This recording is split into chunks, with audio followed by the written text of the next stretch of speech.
ಚೋರ್ಲಾ ಘಾಟ್ನಲ್ಲಿ 400 ಕೋಟಿ ದರೋಡೆ ಪ್ರಕರಣಕ್ಕೆ ಸಂಬಂಧಪಟ್ಟಂತೆ ಮಹಾರಾಷ್ಟ್ರದ ನಾಸಿಕ್ ಎಸ್ಪಿಯಿಂದ ಪತ್ರ ಬಂದಿದೆ ಅಂತ ಹೇಳಿ ಬೆಳಗಾವಿ ಜಿಲ್ಲೆ ಎಸ್ಪಿ ಕಚೇರಿ ಸ್ಪಷ್ಟಪಡಿಸ್ತಾ ಇದೆ. ಬೆಳಗಾವಿ ಜಿಲ್ಲೆ ಎಸ್ಪಿ ಕಚೇರಿಗೆ ಪತ್ರ ಬಂದಿದೆ. ಜನವರಿ 6ರಂದು ಎಸ್ಪಿ ಕಚೇರಿಗೆ ಪತ್ರ ಬಂದಿದೆ. ಬೆಳಗಾವಿಯಲ್ಲಿ ಎಸ್ಪಿ ರಾಮರಾಜನ್ ಸ್ಪಷ್ಟನೆ ಕೊಟ್ಟಿದ್ದಾರೆ. 400 ಕೋಟಿ ರೂಪಾಯಿ ದರೋಡೆ ಮಾಡಿದ್ದಕ್ಕೆ ಕಿಡ್ನ್ಯಾಪ್ ಮಾಡಿದ್ದಾರೆ. ಇದರಲ್ಲಿ ಚೋರ್ಲಾ ಘಾಟ್ನಲ್ಲಿ ಈ ಘಟನೆ ನಡೆದಿದೆ ಅಂತ ಹೇಳಿ ಪತ್ರದಲ್ಲಿ ಉಲ್ಲೇಖ ಮಾಡಿದ್ದಾರೆ. ವಿಶೇಷ ತನಿಖಾ ತಂಡವನ್ನು ನಾಸಿಕ್ಗೆ ಕಳಿಸಿದ್ದೇವೆ. SIT ತಂಡ ಆರೋಪಿಗಳ ವಿಚಾರಣೆ ಮಾಡ್ತಾ ಇದೆ. ಹೀಗಾಗಿ ನಮ್ಮ ತಂಡಕ್ಕೆ ವಿಚಾರಣೆಗೆ ಅವಕಾಶವನ್ನು ಕೊಟ್ಟಿಲ್ಲ. ಅರೆಸ್ಟ್ ಆದವರನ್ನು ನಮ್ಮ ತಂಡ ವಿಚಾರಣೆ ಮಾಡ್ತಾ ಇಲ್ಲ ಅಂತ ಹೇಳಿದ್ದಾರೆ. ಸಂದೀಪ್ ಪಾಟೀಲ್ನನ್ನು ಪೊಲೀಸರು ವಿಚಾರಣೆ ಮಾಡ್ತಾ ಇದ್ದಾರೆ ಅಂತ ಹೇಳಿ ಬೆಳಗಾವಿ ಎಸ್ಪಿ ರಾಮರಾಜನ್ ಹೇಳಿದ್ದಾರೆ. ಕರ್ನಾಟಕ, ಮಹಾರಾಷ್ಟ್ರ ಮತ್ತು ಗೋವಾ ಗಡಿಯಲ್ಲಿ ಬರ್ತಕ್ಕಂಥ ಚೋರ್ಲಾ ಘಾಟ್ನಲ್ಲಿ ಏನು 400 ಕೋಟಿ ಏನು ರಾಬ್ರಿ ಆಗಿರ್ತಕ್ಕಂಥ ಪ್ರಕರಣ ಇದೆ. ಈ ಪ್ರಕರಣ 3 ರಾಜ್ಯಗಳಲ್ಲಿ ಸಂಚಲನ ಮೂಡಿಸಿದೆ. ಹಾಗಾಗಿ ಈ ಪ್ರಕರಣದ ಬಗ್ಗೆ ನಿಜವಾಗಿಯೂ ಅಲ್ಲಿ 400 ಕೋಟಿ ರೂಪಾಯಿ ದರೋಡೆ ಆಗಿದೆಯಾ, ಈ ಹಳೆ ನೋಟ್ನ ಕಂಟೈನರ್ ಗಾಡಿಗಳು ಬಂದಿದ್ವಾ ಇಲ್ವೋ ಅನ್ನೋದ್ರ ಬಗ್ಗೆ ಸ್ವತಃ ಬೆಳಗಾವಿ SP ಅವರಾದಂಥ ರಾಮರಾಜನ್ ಸರ್ ಅವ್ರನ್ನ ಕೇಳೋಣ. ಸರ್, ಚೋರ್ಲಾ ಘಾಟಲ್ಲಿ 400 ಕೋಟಿ ರೂಪಾಯಿ ದರೋಡೆ ಆಗಿದೆ ಅಂತ ಒಂದು ಆರೋಪ. ಸೊ 16ನೇ ತಾರೀಕು ಈ ತಿಂಗಳ ಜನವರಿ 16ನೇ ತಾರೀಕು ನಾಸಿಕ್ SP ಅವ್ರ ಕಡೆಯಿಂದ ನಮಗೊಂದು ಲೆಟರ್ ಒಂದು ಬರ್ತದೆ. ಆ ಲೆಟ್ರಲ್ಲಿ ಏನು ಬರ್ತದೆ ಅಂದರೆ, ಸಂದೀಪ್ ಪಾಟೀಲ್ ಎಂಬ ವ್ಯಕ್ತಿ ಅಕ್ಟೋಬರ್ 22, 2025 ಕಿಡ್ನ್ಯಾಪ್ ಆಗಿರ್ತಾರೆ. ಆ ಕಿಡ್ನ್ಯಾಪ್ ಆಗಿರೋ ವ್ಯಕ್ತಿ ಅವರನ್ನು ಒಂದು 4 ಜನ ಆವಾಗ ಕಿಡ್ನ್ಯಾಪ್ ಮಾಡಿರ್ತಾರೆ. ವಿಶಾಲ್ ನಾಯ್ಡು ಮತ್ತು ವಿರಾಟ್ ಗಾಂಧಿ ಅವನ ಸೂಚನೆ ಮೇಲ್ಗಡೆ ವಿಶಾಲ್ ನಾಯ್ಡು ಮತ್ತು ಅವರ ಜೊತೆಗೆ ಇನ್ನೊಂದು 3 ಜನ ಸೇರಿಕೊಂಡು ಈ ಸಂದೀಪ್ ದತ್ತ ಪಾಟೀಲನ್ನು ಕಿಡ್ನ್ಯಾಪ್ ಮಾಡ್ಕೊಂಡು ಹೋಗಿ ಫಾರ್ಚುನರ್ ಕಾರಲ್ಲಿ ಹೋಗಿ ಹೊಡೆದು, ನೀವು ಒಂದು 400 ಕೋಟಿ ರೂಪಾಯಿ ರಾಬರಿ ಆಗಿರೋದಲ್ಲಿ ಭಾಗಿಯಾಗಿದ್ದೀರಿ, ಸೊ ಅದರಿಂದ ನಮಗೆ 400 ಕೋಟಿ ರೂಪಾಯಿ ಲಾಸ್ ಆಗಿದೆ, ನೀವು ಕೊಡಬೇಕಂದ್ರೆ ಅವರು ಹೇಳಿ ಹೊಡೆದಿರೋದಾಗಿ ಈ ಸಂದೀಪ್ ಪಾಟೀಲ್ ಪೊಲೀಸ್ ವಿಚಾರಣೆಯಲ್ಲಿ ಹೇಳಿರ್ತಾನೆ. ಈ ವಿಚಾರಣೆ ಮೇಲ್ಗಡೆ ಇಂಥಗ ಒಂದು ಆಗಿದೆ ಅಂದರೆ ಒಂದು ಇನ್ಫಾರ್ಮೇಷನ್ ಆಗಿ ನಾಸಿಕ್ ಪೊಲೀಸ್ ಅವರು ನಮಗೆ ಕೊಟ್ಟಿರ್ತಾರೆ. ಬಟ್ ಈ ಘಟನೆಯನ್ನು ನೋಡಿರೋರು ನಿಜವಾಗ್ಲೂ 400 ಕೋಟಿ ರೂಪಾಯಿ ಯಾರ್ದು ಇದು ಬಗ್ಗೆ ಬೇರೆ ಯಾವುದೇ ಮಾಹಿತಿ ತಿಳಿಸಿರೋದಿಲ್ಲ. ಸೊ ಮಾಹಿತಿಯನ್ನು ಫರ್ದರ್ ಆಗಿ ಇದರಲ್ಲಿ ಹಿಯರ್ಸೆ ಮಾತ್ರ ಇರ್ತದೆ. ಬಾಯಿ ಮಾತಲ್ಲಿ ಒಬ್ಬರ ಕಡೆಯಿಂದ ಒಬ್ಬರ ಕಡೆಯಿಂದ ಪೊಲೀಸಲ್ಲಿ FIR ಮಾಡೋದಕ್ಕೆ ಬರೋದಿಲ್ಲ.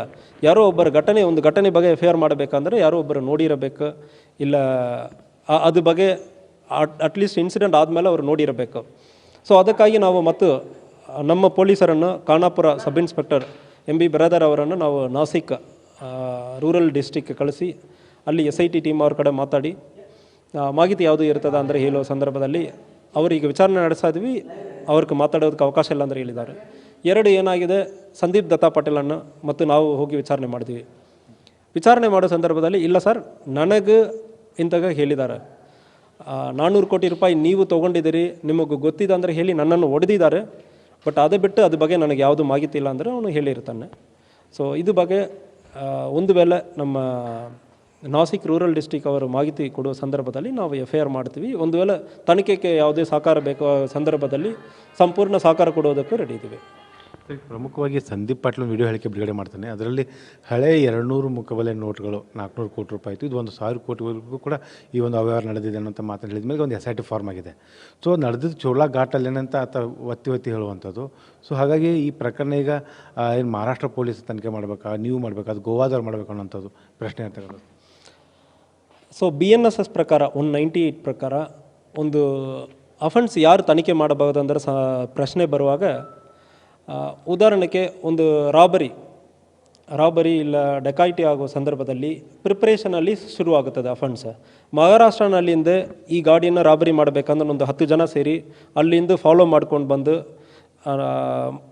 ಕರ್ನಾಟಕದಲ್ಲಿ ಬಂದು ಇಲ್ಲಿ ರಾಬರಿ ಆಗೋ ಸಂದರ್ಭದಲ್ಲಿ ಪ್ಲೇಸ್ ಆಫ್ ಅಫೆನ್ಸ್ ಘಟನೆ ಆಗಿರುವ ಸ್ಥಳ ಅಂದರೆ ಹೇಳೋದು ಕರ್ನಾಟಕನೂ ತೊಗೊಳ್ಬೋದು, ಮಹಾರಾಷ್ಟ್ರನೂ ತೊಗೊಳ್ಬೋದು.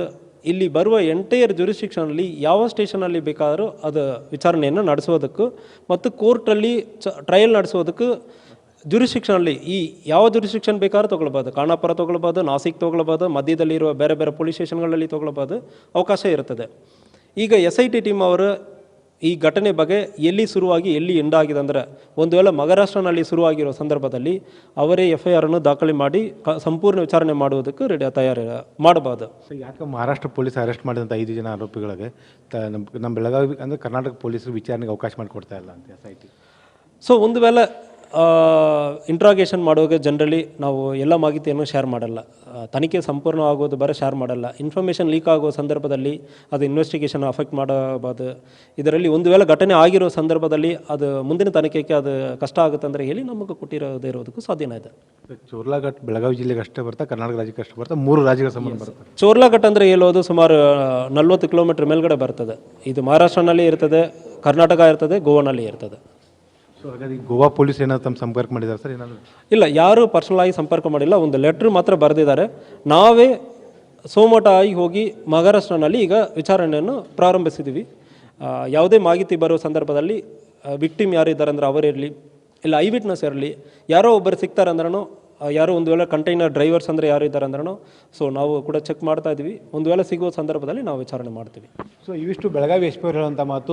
ಒಂದು ಕಿಡ್ನಾಪ್ ಪ್ರಕರಣದ ಸಂದೀಪ್ ಪಾಟೀಲ್ ಒಂದು 400 ಕೋಟಿ ರೂಪಾಯಿ ಏನಿದೆ ಅದು ದರೋಡೆ ಆಗಿದೆ ಅಂತ ಒಂದು ಹೇಳಿಕೆ ಕೊಟ್ಟಿದೆ. ಹಾಗಾಗಿ ಈ ದರೋಡೆ ಆಗಿದೆಯಾ ಇಲ್ಲೋ ಅನ್ನೋದನ್ನು ಮೊದಲು ಖಚಿತತೆ ಪಡಿಸ್ಕೊಳ್ಬೇಕು. ಒಂದು ವೇಳೆ ಆಗಿದ್ದರೆ ಮಹಾರಾಷ್ಟ್ರ ಪೊಲೀಸರು ಕೂಡ ಇದನ್ನು ತನಿಖೆ ಮಾಡ್ಬೋದು. ನಾವು ಕೂಡ ಇದನ್ನು ದೂರು ಕೊಟ್ಟರೆ ನಾವು ಕೂಡ ತನಿಖೆ ಮಾಡಿ ಇದು ಒಂದು ಮುಂದಿನ ಕ್ರಮಗಳನ್ನು ತೆಗೆದುಕೊಳ್ತೀವಿ ಅನ್ನೋ